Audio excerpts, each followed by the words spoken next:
my name is Caitlin Trent, and I'll be talking to you about how and why animal testing is outdated. First, I'll talk about the histories of animal testing and what it has accomplished. The second thing I want to talk about is the faults in animal testing, and lastly, I'm going to talk about the new technologies that are available to replace animal testing. Whenever I tell people that I'm against animal testing, the first thing they ask me is, would you rather have scientists test on you? And the answer to that question is no, because whether you like it or not, you and an animal are essentially the same, because we feel pain, but we feel pain different ways.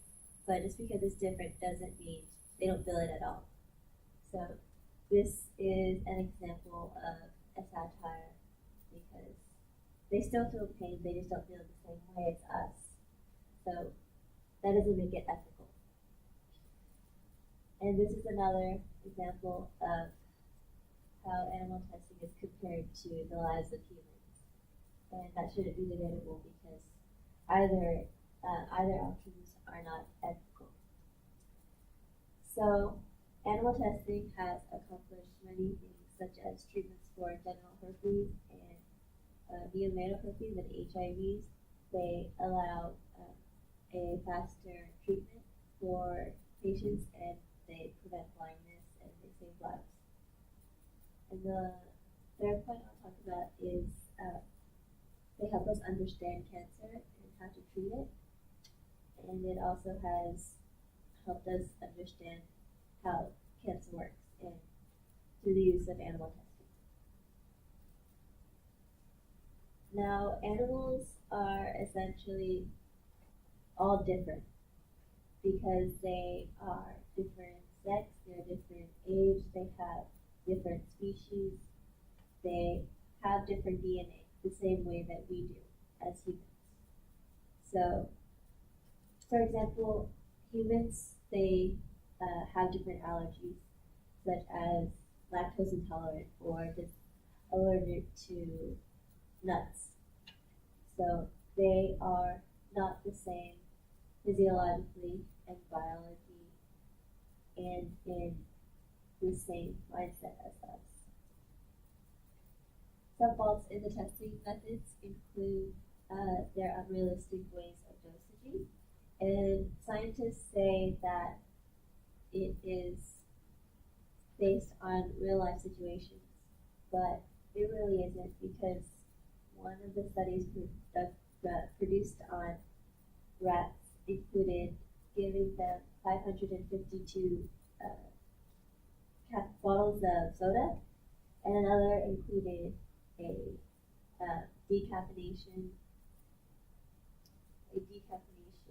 agent that was the human equivalent of 15 million cups of coffee.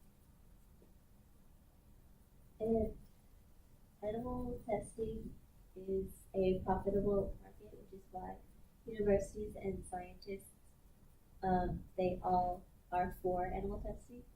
So that's another reason why animal testing is outdated, because it's based on money. An example of one of the chemicals that we still use today is DDT, and it is in fact illegal, but we still use it, despite the fact that it's harmful to animals and humans. This is an example of the new technologies that are available today, created by Weiss Institute at Harvard University, with the help of collaborators and engineers. It's called the Human Organs on Chip. Now, every chip holds a different type of organ, and here is an example of a liver chip, kidney chip, a lung chip, and a body chip. And it is the size of a USB, and it's made of a clear polymer. This is an example of how the chip functions. This is the lung function, and it mimics the way it would in a human cell.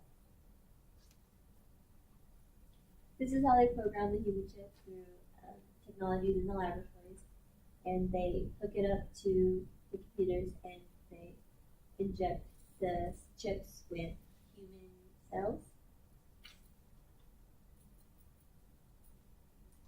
Now the benefits of this chip would be to eventually combine several chips and mimic the way it would in the entire human body.